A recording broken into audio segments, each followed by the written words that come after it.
Yeah, it's been good otherwise. Like I got to champ 3 in what's it called? In threes. And Hmm. then I'm like think I'm like 4 games away from GC1 in twos. Okay. Are those peaks? Or are those just Yeah, close those are to my peaks? peaks. Okay. So we're peaking. What's been causing kind of the step back in playing anything in particular? Is it Um training? Are we getting a little burnt out? How are you doing with that? Like what's causing it? I don't know, honestly. I feel like I kind of lost my motivation to like get better at the game just because I've been so busy with work and work's kind of been kicking my ass lately. Yeah. So I would get home and just like I just want to chill and Yeah. not like try my ass off in Rocket League. Just chill and play some Elden Ring. That's what I've kind of been doing. But some days I do like get that motivation back and I'm like, damn, I want to play Rocket League. So I'll hop on. Um, but yeah, there's nothing really in particular. I guess I would just say work and that's really it, to be honest. There's no other reason. Just I still love the game and I still want to play it. It's just when I'm tired from work, like I'd rather just sleep No, I or totally get just that, chill. man. I 100% get it, and life always comes first. That's what I always say. We're hitting new peaks. We're taking things in stride, and that's the important part.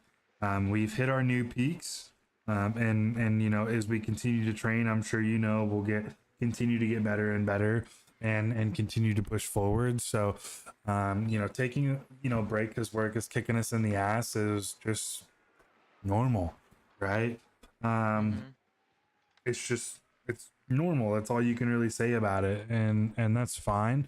When we are taking breaks, obviously we're not going to be pushing further forward. We're not going to be doing that sort of stuff that we would typically see if we were continuing to push forward. But at the same time, if we try to push through it and we're not really in it, then it's going to do the same thing. So I'd rather have you kind of take a break, continue to learn stuff, play when you can, and then take the knowledge that you've learned through your 12 weeks and then continue to apply it after our 12 weeks, because that's where it's going to come into the most, especially right now if we're feeling a little bit burnt out, kind of run down. It's just going to take us a little bit longer to keep pushing forward, which is totally fine. um, Mhm. okay. Okay. Well, as far as today goes, I don't want to keep pushing and pushing and pushing, especially if we're not really feeling it too much. And so we can kind of focus on making Rock League a little bit of more fun. We could play some games together, do some 1v1s, just kind of like take a deep breath, relax, kind of talk through things as they come up. Um, but we don't necessarily have to push through and kind of dread um, going into the game. But it's also up to you. If you want to, go over any of the mechanics that we're struggling with, we can do that. If you want to, um, if you want to sit down, play some games, and just kind of talk about the games as we play them, or you want to play some ranked games, how are you feeling today? Honestly, I feel like I kind of took my break. I probably played the past 2 weeks. I played like every other like 2-ish days. Like I would take a day break and then hop in, do some training, take a day break, hop in, do some training, play a couple of ranked games here and there. Um, but after that break, I think I'm ready to push myself again. And yeah, I do have a replay because I've been playing for a couple hours this morning. Mm-hmm. I got a threes replay if you would want to do like a replay review or Yeah, we absolutely something can. like that. No, I mean, if you're feeling good and feeling better and you want to keep pushing, then we absolutely can. If you want to send over that replay, we can absolutely take a look at it. All right, let me.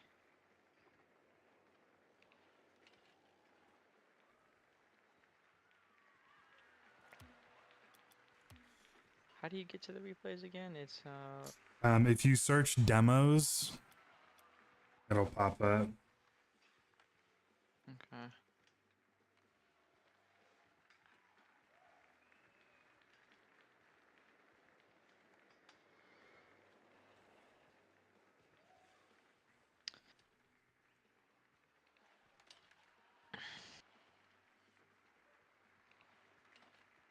Okay. 8:17.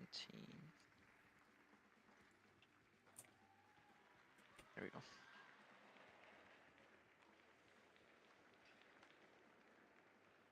There's that replay. Awesome.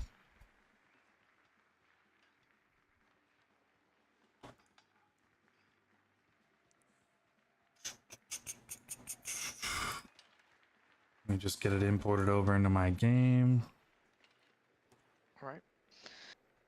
I've been getting better at my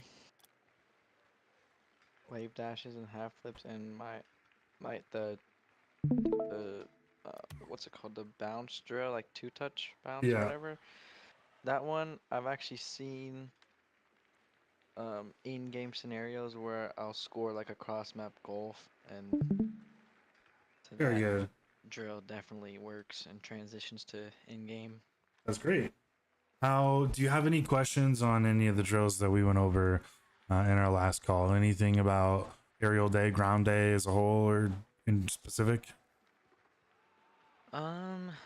No, I didn't really work on my dribble to overhaul and Lethamir's rings. Okay. I feel like those are probably gonna be hard for me to get under 20 minutes. Hmm. I just need to honestly just grind it out. Yeah, they're supposed to Um, be hard, but not unobtainable, right? There's something that slow and steady always wins the race with these types of drills.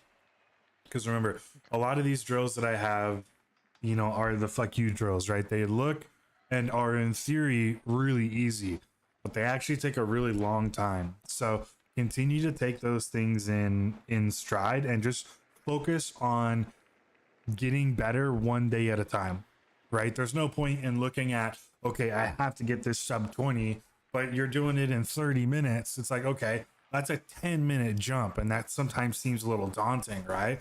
But try and get it 29 minutes and then 28 minutes, right? And then just try and be better than you were the day before. That's how I continued to train when I was feeling really worn out and just didn't want to do anything. Is I continued to focus on how can I be better? Like, how can I push myself to be better than I was yesterday? Because that's how you'll get continued growth and you'll continue to focus on smart goals rather than, just have one big goal and it seems so unobtainable. And you're like, oh my God, I'm drowning in this, pressure of trying to, hit, for instance, SSL, right? We can't go for SSL if we ain't never been GC or GC2 or GC3, right? And so, that's how I do it. That'll kind of make it seem a little bit less scary overall. Is taking it one step at a time. Does that make sense? yeah. Okay. But no questions as far as those drills are concerned. I just have a comment, I guess you could say, about ceiling shots. Yeah. For my ceiling shots, I've been practicing just driving up the wall and taking like a wide turn, like Hmm. you had showed me, Yeah. and I just can't seem to get that consistent. Like me jumping to the ceiling Hmm. just seems more consistent. Like I've been trying the driving up the wall the past 2 weeks, Hmm. and then today I was just like, all right, let me see how the jumping to the ceiling works, and that just feels a lot more consistent. Yeah. Um, So the reason it's more consistent and the reason it's easier is because you don't actually have to time anything. Right. So you remember in the ceiling shots, I told you the reason why, because we're going to learn both, right? Both are important to learn, right? But when we're going into like ceiling shots and we're looking at this, right? If I just hit the ball up the wall and then jump to the ceiling, I don't have to time anything, right? I just drive up, I hit the ball, I jump to the ceiling, and it's really easy. right? But when I start driving up the wall, the time that it takes me to drive up the wall is now it now has to be taken into account, right? Yeah. It's just a timing mechanism. It's just a timing thing. And so not every time do you have to turn out wide. Remember me saying that? Right, Sometimes you yeah. stay close to it like this, right? And you could do that. But sometimes you have to turn out wide in order to time it. And so that's what you're struggling with. It's not hard. It's a timing thing. And timing is one of the hardest things to get down because it just takes so much repetition. That's why we're struggling with it. All it is this timing of, okay, when do I need to be here? Right? Um, Are you and tapping the brakes there? no, not Or normally. it's just like the animation from the back wheels being on the wall. Mm-hmm. Maybe something like that. But I don't Yeah. know. I feel like my problem is I like I can't figure out how to get my car off the wall. I mean, off the ceiling when I want it to. I've been trying to like tap the brakes, trying to just like let go of the throttle, and I just can't figure Yeah. it out yet. So you just get comfortable, like learn what it means to fall off the ceiling. So drive up the ceiling and then just fall off, right? And try different speeds and see how far you go, right? Because you'll go different speeds and you'll fall off at different times, right? Like that's so when we go here and we start to do like just drive up and fall off, you'll start to understand when you need to start falling off, right? And you don't always have to just fall off, right? You can jump off too. You don't need to Yeah. just fall. You can get to it, and then obviously I didn't need to jump on that one because it was really close to the ceiling. I should have just fallen off. But that's all just part of learning, how your car is going to react in these situations. But yeah, I just need to keep experimenting. Yeah, that's what. Yeah, 100%. Experiment with this. Try with no ball and just see how far you can go onto the ceiling, right? And then try, jumping a whole bunch of times and see what that does. And then, because all this is you're just starting to learn the timing of what you're doing. Because like when you jump to the ceiling, jumping to the ceiling is not wrong. In fact, it's better. It's faster, much faster, right? But you don't have to time anything. All it is, you just jump and then you immediately fall off the ceiling. And so while it is really fast, it's really good to know. This is just a separate timing thing. Like, okay, how do I stay on the ceiling? Right? It's a little bit different of the exact same skill. Um, so does that make sense though? Yeah, I just gotta experiment with it. Yeah, Figure it out. and if you're comfortable with these like jump to the ceiling, like those are fine. Those are good ceiling shots. In fact, that's what 90% of everybody does consistently in game is that. Um, so that's good. That's a huge thumbs up if we can do that. Um,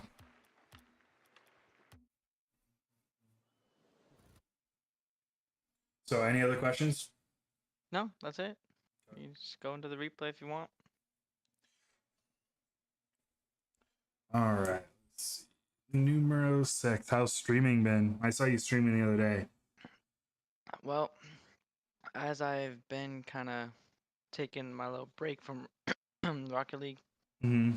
kind of took a break from streaming as well, cause kind of have RL in my name. So if I'm not playing Rocket League, I'm not really gonna stream.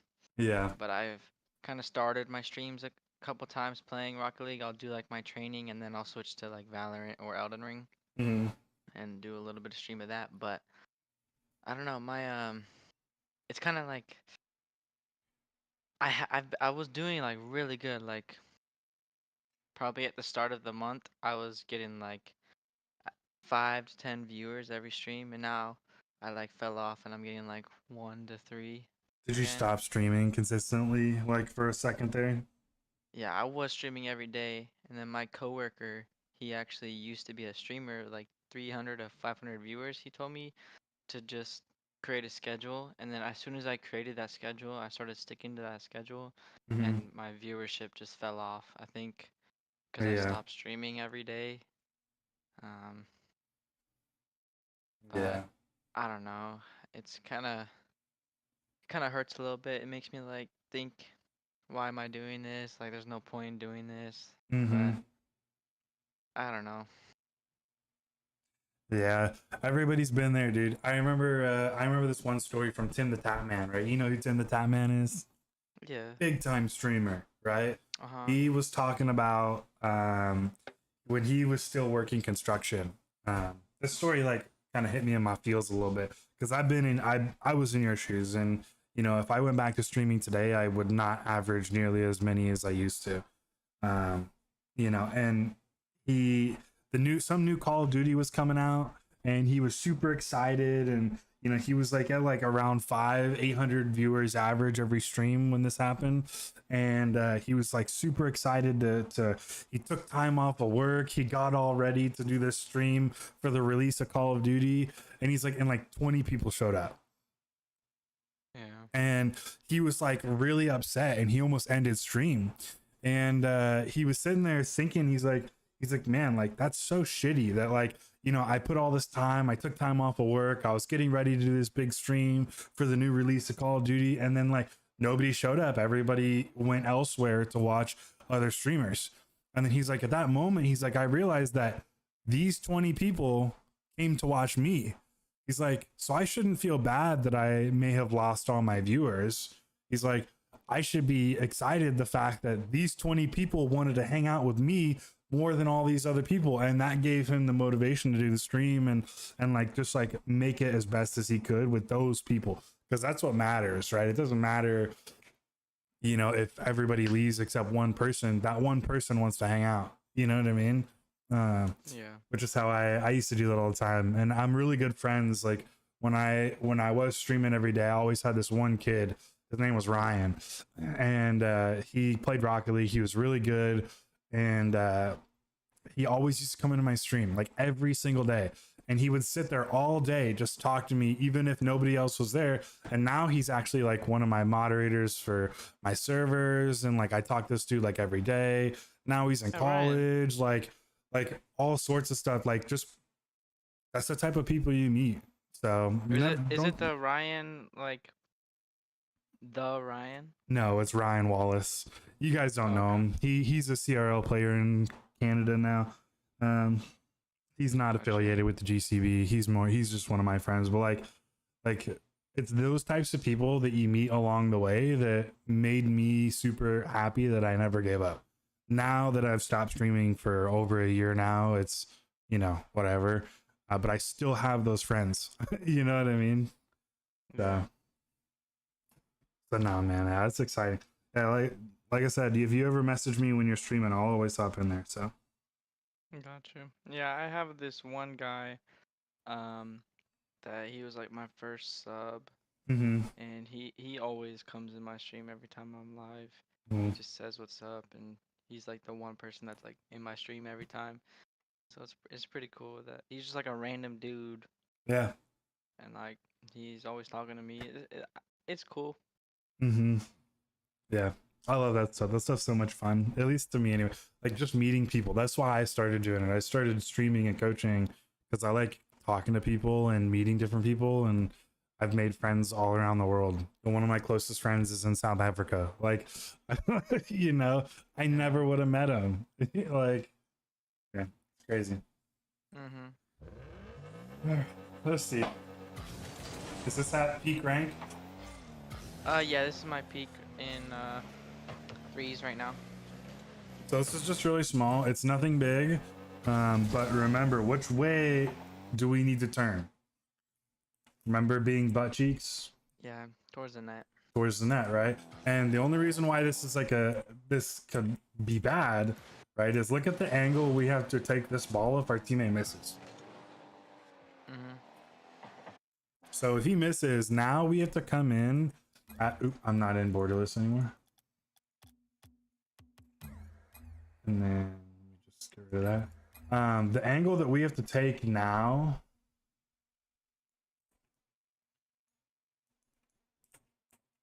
is so different. All right. So instead of being able to come back immediately and then come out into the play, we have to go all the way out here and then come back in and then go back out. It's so much less efficient, and efficiency is everything in Rocket League, right? We have to be efficient with our movement. Luckily that doesn't pinch into our net. There's nothing we could have really done about that anyway. Can you actually go back to see when I start turning from the boost? So like I normally. So we were turning before we ever even got the boost. Like we were already ready to turn now. Yeah, I think I just turned that way to be there for the ball. If the ball like 50 towards the right side, it's like it's kind of just like a estimate.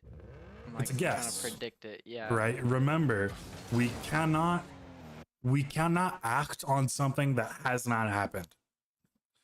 In Rocket League, one of my favorite sayings, okay, is I have a few favorite sayings, right? This is one of them, right? Understand what can happen, but only react to what does happen. So it's better just to take the safe route and turn towards the net, even if the ball like did happen to pinch towards the mid right boost. So this is what happens, right? So if you're in comms with these guys and they tell you to turn up field, that's one thing, right? But at the highest level, okay, in pro Rocket League, you know how kickoff goals happen, right? Like it happens all of the time, because what happens is this guy is so used to doing this that he can't actually save the ball anymore. Right? So what people will do is they'll do this, and then they'll be able that can save the ball. You can save it this way. You can't save it this way, right? And so unless you have like a specific cheat where they're gonna try and push it this way and you are turning up field for that, I can understand that, but this guy would stay in the net.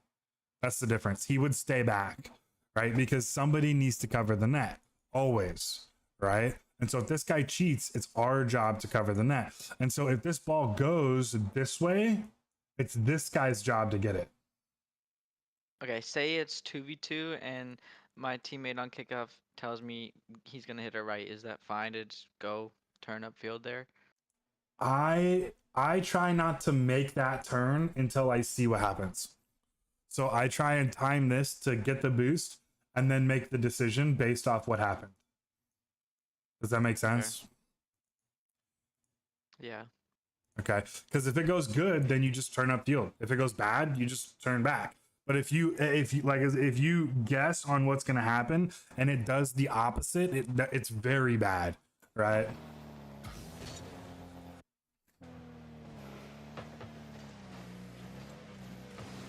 It's a crazy pinch. What a weirdo for staying on this ball. This guy. Not you, this guy. Like, you're just beat. That's right in your net. What a weirdo. Alright, that's fine.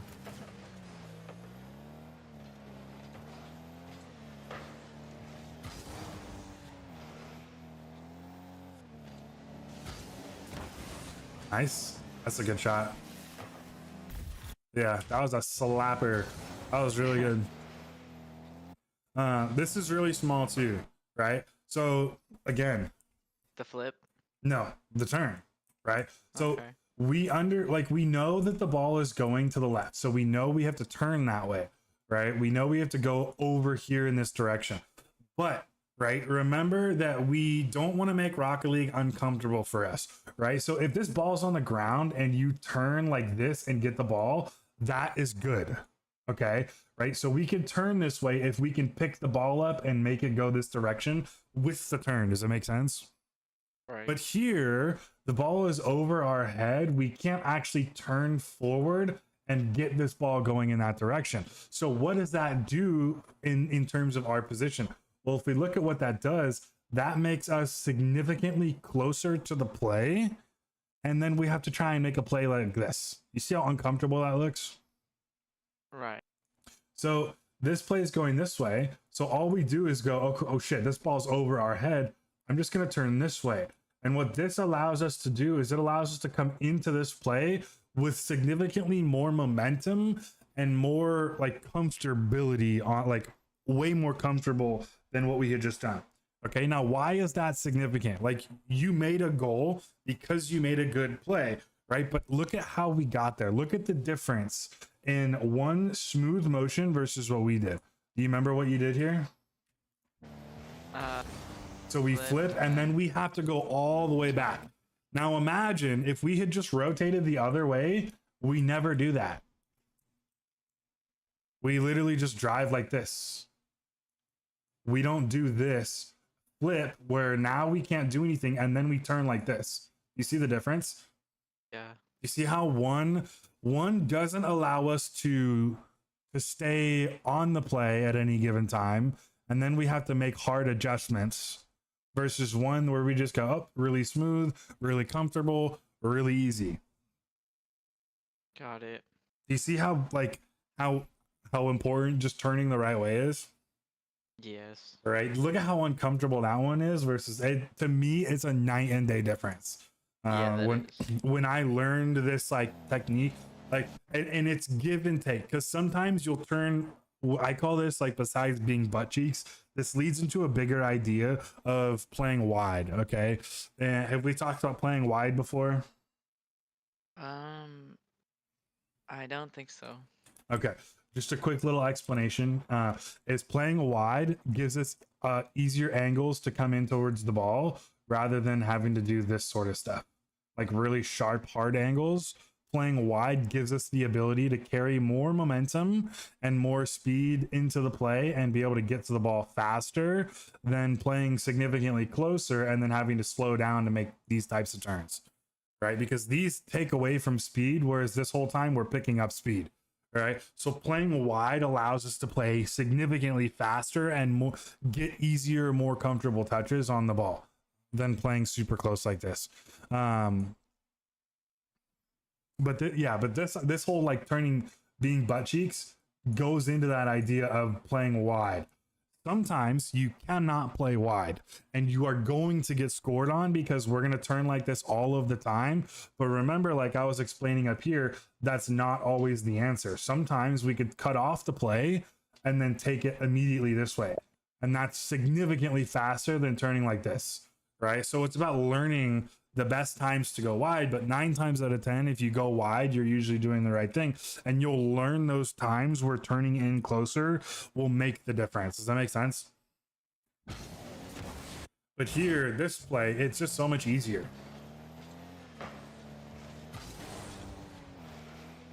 We're already here. We never had to do that flip or the turnout, and then it just makes that touch. Like, you make a really good, this is a great shot. I want you to understand, I really like that shot. I like the fact that we just launched that on net. It was perfect. I just want it to be easier for you. That's it. It's just a little bit easier. That was a really good turn. I like that. I fixed it right away. Yep. Just a bad challenge. Why is it a bad challenge? Okay. I actually want to ask you about this because I find myself in this situation a lot where I'm just getting beat, kind of throwing myself at the play. Mhm. As I mean, I could see it as a good thing. Like, okay, I'm forcing him to get rid of the ball, but if Mhm. he's just staying close to the ball, then it's not really providing any advantage for my team, and I'm kind of just throwing myself out of the play. So that's why I wanted to ask, like, what could I do differently in this type of situation where it's my turn to go, and yeah. Zeus. What the yeah, sorry, my dog was being hella weird. Yes, okay.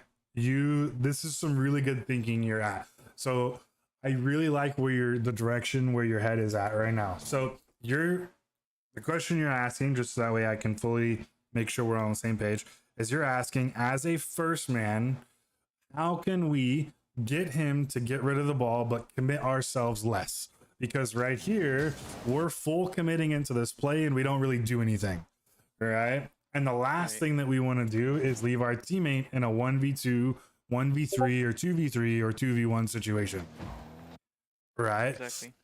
So this is really good thinking, okay? This is like really high level thinking. So what else can we do? Okay. So there are a couple of things that I like to as a first man. There's few challenges that we make. There's a full commit, right? So full commit. Full commit. There's a fake. And there's a demo. I forgot there's a demo challenge. Okay, have you heard of these before? Yes. Okay, so a full commit is what we just did. We fully send ourselves at the play. A fake is what we do when we're beat to the ball. Oops, that's supposed to be a U. I'm trolling. A fake is what we normally would do when we're beat to the ball. He's keeping it really close, and we don't necessarily have a good challenge, but we also don't need to just full commit, throw ourselves into the play. So let's look at this play right here. And let's look at the idea. So he's in possession of this ball. So all we have to do is drive at him to get him to jump.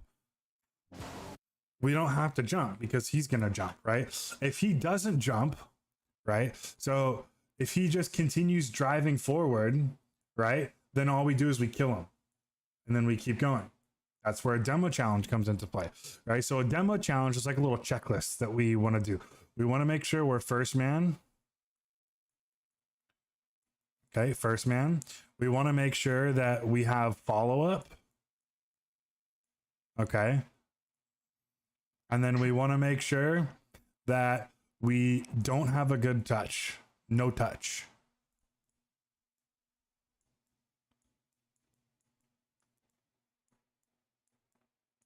Okay, so this is kind of our checklist for demo. Okay, so are we first man? Yes. Yes. Okay. Let's go back to our position.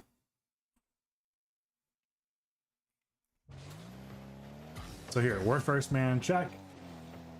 We don't really have a good touch. Okay, he's not in a demoable position, so demo's off the table, right? He's in possession of this ball, so we don't really have any good challenge here. So what we need to do is we need to force him to make a play, aka jump here, right? Because that's his play, is he's gonna jump. If he goes up the wall, then we just bump him there, right? So we want to force him to make some form of a play, which we do, and then we want to rotate as quickly as we can, right? So here, the full commit, I don't like the full commit, right? Because you just driving at him forces him to jump. And then once he jumps, we just rotate. Just like that. And then we fake challenge that ball. We don't need to full challenge, right? We could just fake challenge. And that'll make our rotation significantly faster. We'd already be somewhere over here. Yeah, well, I was gonna say, what would the rotation look like after faking? Yeah, so fakes are really good. So there's a couple things that we could do. Most of the time we are not faking for ourselves. Does that make sense? Okay. So we don't fake and then go back into the play, unless there's an exception to that. Unless our teammate isn't anywhere to be found, as in he cannot follow up, then we will come back in and take the play, right? But 9 times out of 10, we are not doing that. Okay, what we do is we fake and then we just leave and we get to the back post or front post if your teammate commits, right? If he commits and misses, then we have to cut in and make that play. But we usually fake and then just get the fuck out of the way and let our teammate have the ball. Does that make sense? While I'm rotating back, if there's like a enemy right there on, say, the mid, he dies every time. Yeah. If he is in your way, if he is in between where you are and where you want to go, he should die. So in this case, okay, if we had faked here, so we rotate this way, right? So we go and we start turning this way. Let's play one couple seconds more. So now we're over here. Okay, and we want to get off of this side. So this guy probably won't die, just because we'd have to leave our rotation in order to kill him. We'd have to go this way.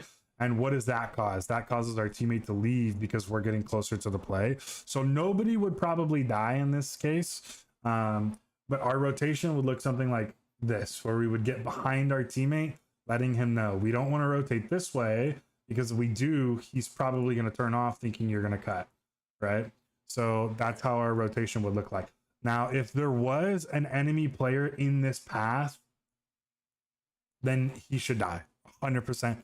Every single time we should be bumping him, like just letting him know that you're there and that you are going to fuck with him. That's it. Okay. Does that make sense? Yeah. But yeah, so challenges. Fake challenges are used when we're beat to the ball. Now there is an exception. So fake challenges aren't not used when the opponent is in the air, right? If your opponent is flying way up in the air and you're a first man, right, your job is to go and either bump him or the ball and force him over the top of you, right? So let's see if we get something like that later in, and we'll talk about it. I tried to do the Yeah, I saw. thing. If I had a better recovery, I probably could save that.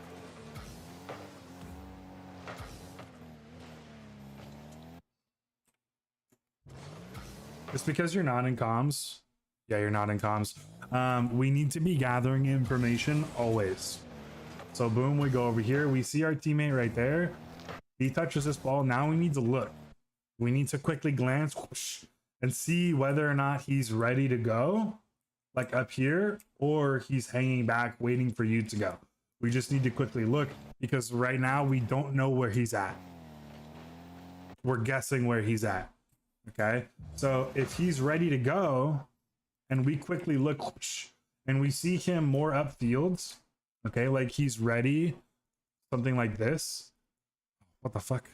Something like this, where he's up here and we see that, then we can leave. We can get out and be a third man, right? But if we never look, we're going to continue going like this, and then eventually we're going to run into him.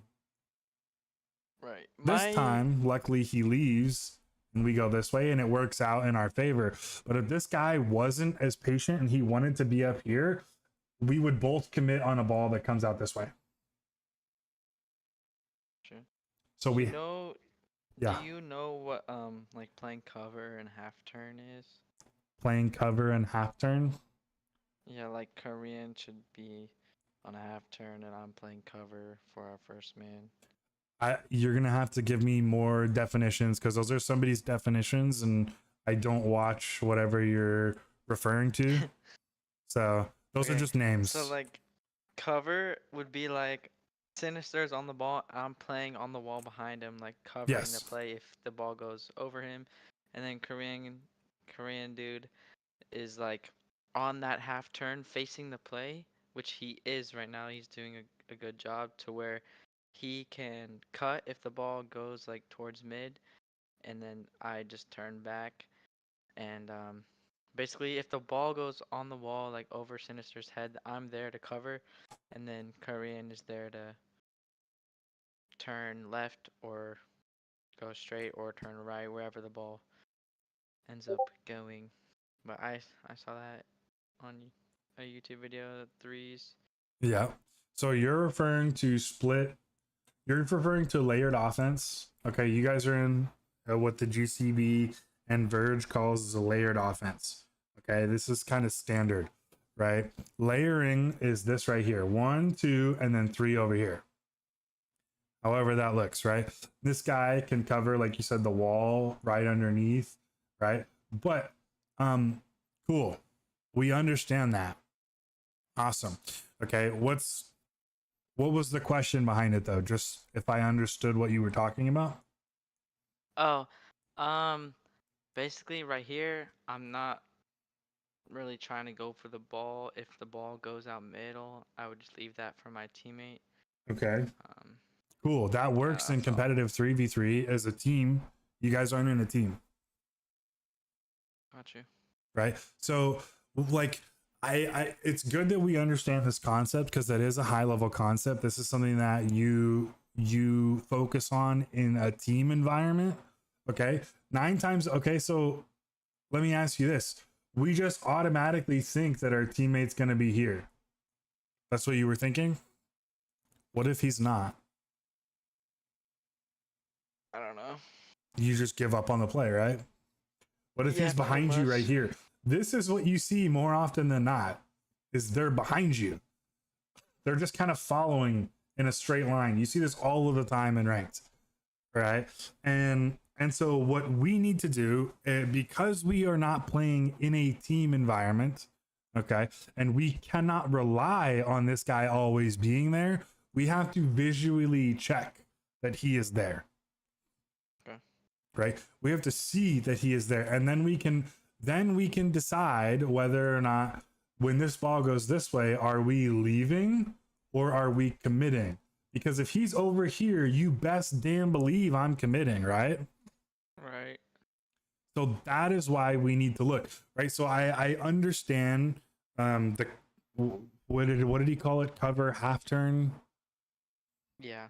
Okay, that is correct. He's talking about a layered offense, which is what you guys are in right now.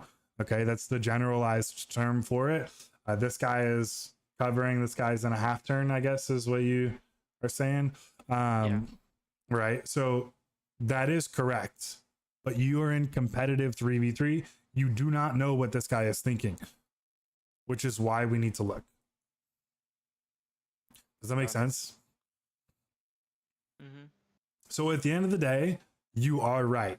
You don't need to go here. You need to concede this ball and let this guy go over here. But we need to know why we're doing that. We can't guess. Remember, you're guessing on what's happening here. We don't make an informed decision. That's what we need to do. We need to focus on making informed decisions. Okay. Right? So this is a guess. We have no information. So all I'm asking is right here that we don't guess, we confirm. We quickly look. Whoosh. He's there. Okay, I back off. He's not there. Okay, I need to go. See the difference? Yeah.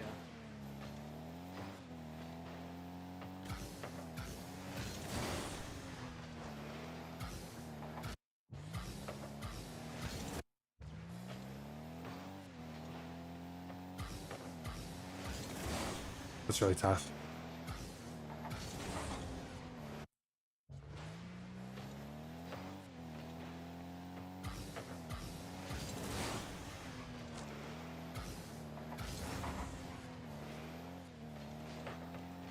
That's a great pass to the other team.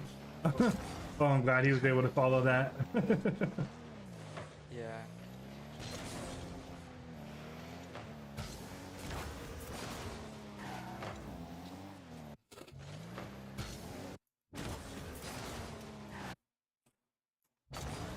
I guess my flip just didn't input. Oh, it did. I don't know. I don't know what happened.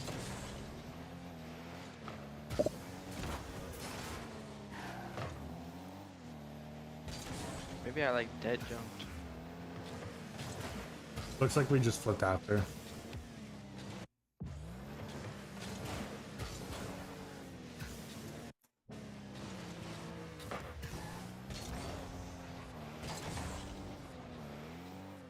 Did he just take 200 boost?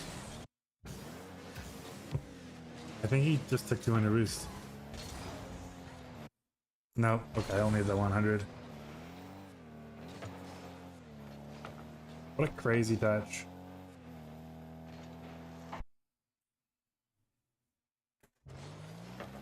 Yeah, so right here, we can see four of the 5 people that we need to keep an eye on, right? So the information that we know is, boom, teammate hits the ball, other teammate hits the ball, that's fine. We can see those 2 right there. And we go, okay, they're not challenging, right? Because Vel isn't jumping, right? So the information we have is this ball is going to continue going this way. What can't we see? We can't see the other person that's over here. Right. So naturally, we feel scared. We want to turn back, right? Right. So how can we make an informed decision on what we should be doing? Whether or not we should be staying close to this ball and following it this way to either 1, read our teammates' touch, or 2, rip this shot, right? How do we make that decision? What do we have to do? Part of my thinking was, okay, Finisher's on the ball. I'm just gonna let him go there. Okay. I guess. it was kind of off for him. But what's Should the just job look of a for the second man? be there if the ball goes mid. Okay, to assist your first man, right? Essentially, you're there to help your first man, right? So, are we helping him? Support. No. No, we're just leaving.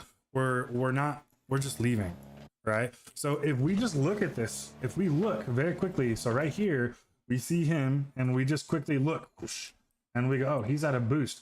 I can stay closer to this because we already know this guy's not committing. Bell's not committing. The only one we have to worry about is the guy in the blind spot. Now we know he's not committing, so we can actually go and get ready to shoot this ball before this guy ever jumps. Gotcha. Right, like right now what we're just not we're not gathering all the information right now.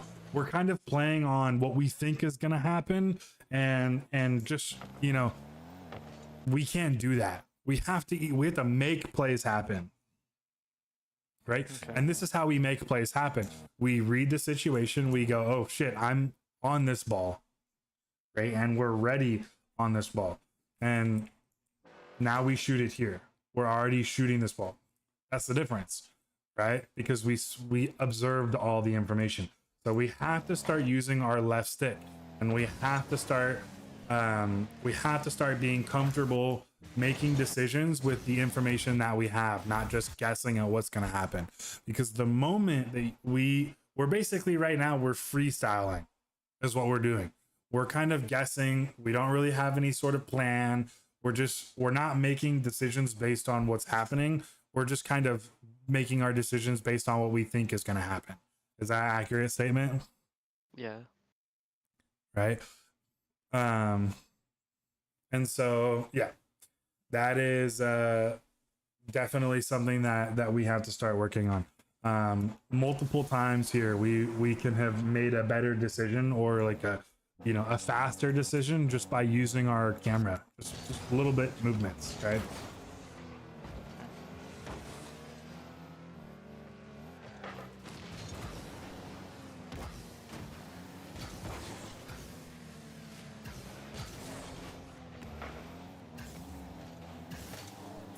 That's fine. Nice. Get up here, take the boost. Right? We don't have to stop. Right? So Okay. again, like we know our job as first man is to pressure the situation. Okay? So here we can pressure this situation. And then if he takes it up the wall, what options do we have? Right? So we can just keep our momentum going. Right? So the options we have is a full challenge, Fake and demo. fake, and demo. I think I'm just scared of like diving at this ball and You're just not completely diving. missing. That's the problem. You don't have to dive. You don't have to full commit. You can, look, he's not moving very fast, right? So why not demo and then just keep going? You keep your momentum. That's the part that faking and just demoing allows you to do, is you don't really care about the ball. You care about forcing their hand, right? So if I know he's on this play before I am. So the best I can do is just take a 50 here. Well, I don't really want to do that, right? Because taking 50s is the advantage of who's got the ball, right? So what I'm going to do here is I'm just going to either kill him and not worry about the ball, right? And then just keep rotating, or I'm going to just fake and force him to go up the wall and force his jump earlier. Right? Gotcha. But here, what we do by slowing down and stopping is we give him time to set up. Right? And by keeping our momentum here, we rotate very quickly. Okay. Right? And not only that, is we can get probably 3 demos here. I wonder if it shows. Hold on. I wonder if I can quickly find this. I'm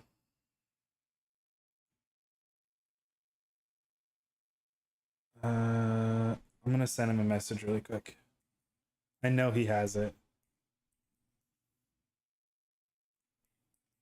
So we were playing a CRL game the other day.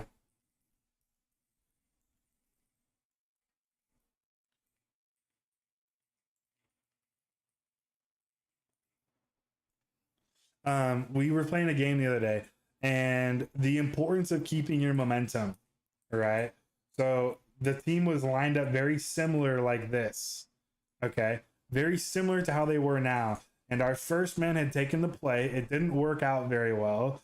The play like bounced off into the corner this way. And all he did was he kept going and then dead, dead, dead, and then rotated out. And then we got an open, literally an open net because he got a triple kill.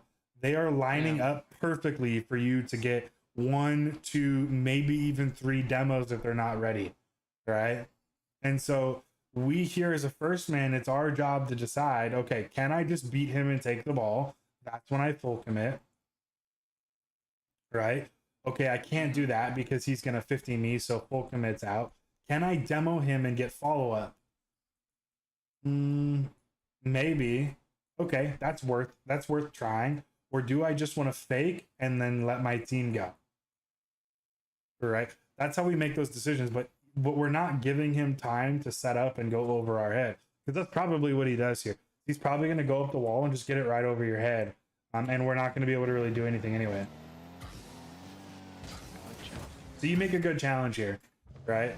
By staying patient here, but this is threes, right? If we can make a fast decision, like a very quick decision, okay, and we keep going with momentum through this play, and then we get 1 kill, 2 kill, our team's on the ball, and it's a 2v3 situation or a 2v1 situation.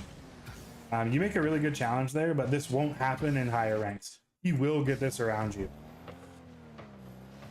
1000%. So we get fortunate here that he loses control.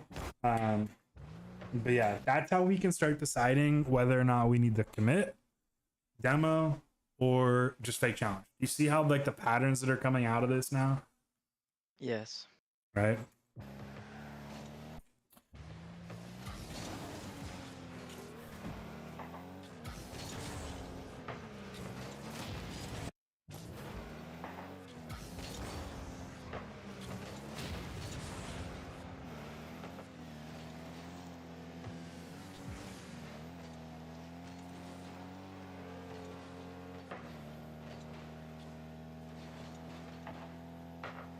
So right here, this is a split offense, right? So did they ever talk about other offenses other than the cover and the half turn? No. Okay, so this is split offense. Okay, this is really common to get passes into the midfield here, either off the backboard or directly from this guy. You can't really get a pass in like this, so an off backboard pass will be the best decision. But the split is when one guy's out here, one's out here, and you're in the middle, and you're covering just where they're not. Sometimes you'll see this guy shaded more out this way, and he'll be up over here, and you'll kind of be somewhere in here. But it's just a different version of an offensive structure called the split. And it's very, very useful for passing plays like this one. You see the pass connects with the split, where third man's in between.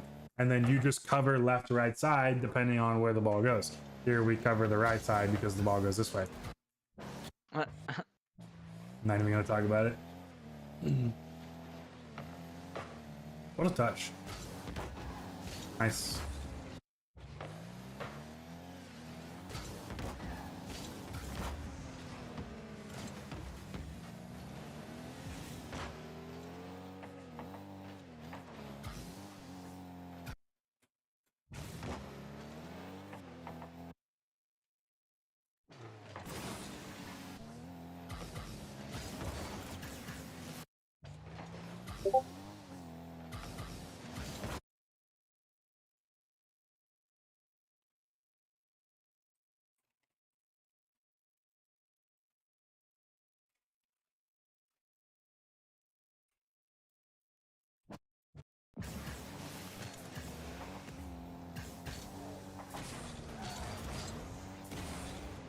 All right, fancy man. So, like, I'm happy you're trying this stuff out. However,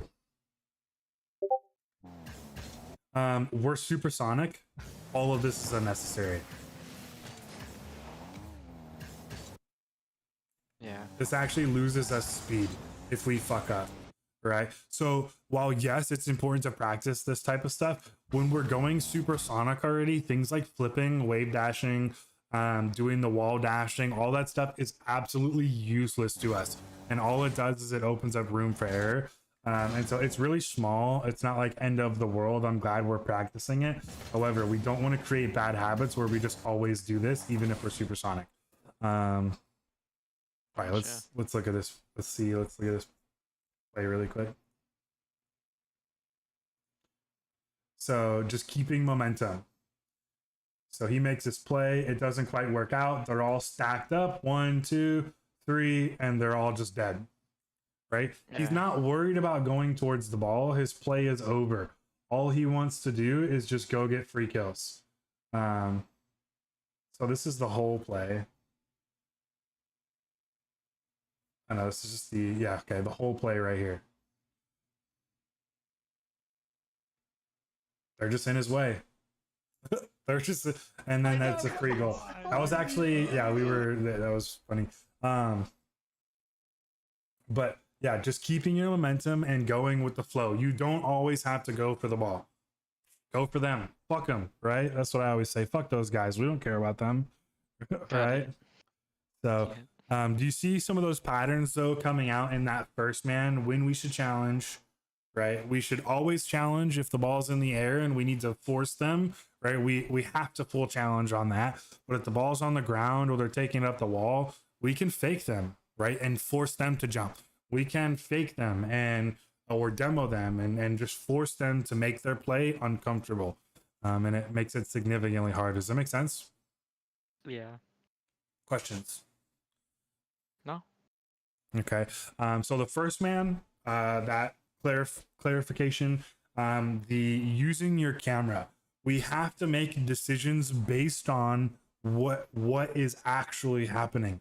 We cannot guess, because when we guess wrong, it goes very bad, right? So using your camera and looking around to make informed decisions rather than just expecting.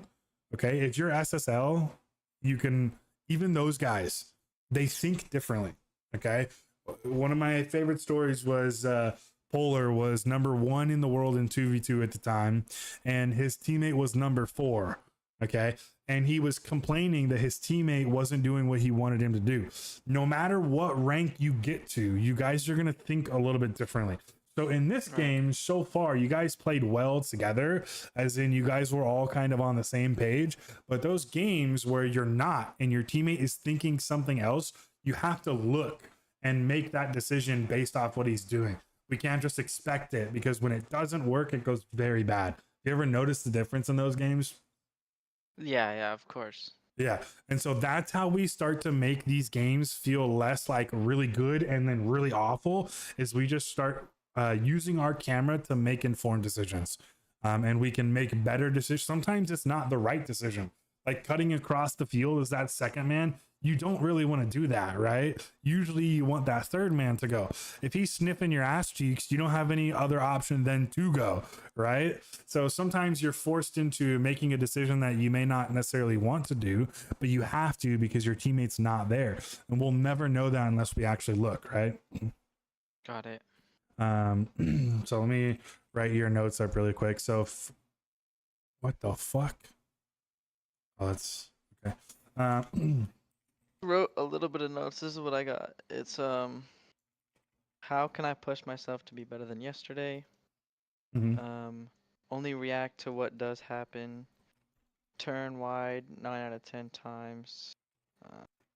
Focus on making informed decisions using camera, and then make plays happen. And then I took a screenshot of when the vet earlier when I slowed down right as I was gonna challenge on the wall, and I put don't give them time to set up the play. Yeah, those are my notes.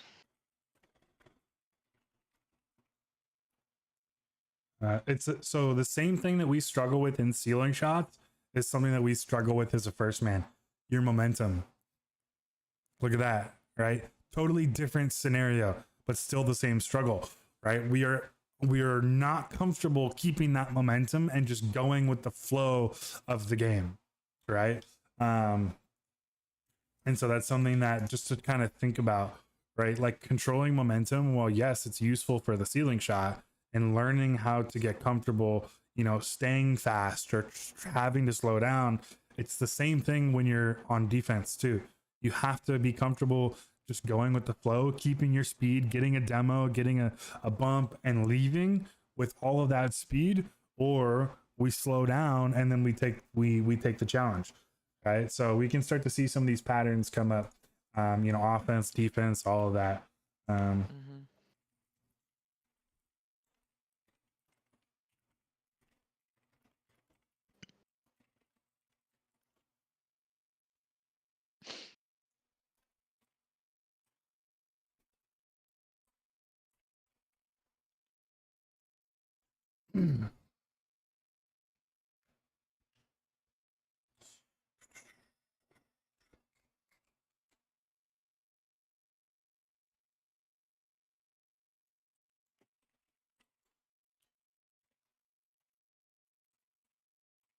I think we have like 2 more sessions.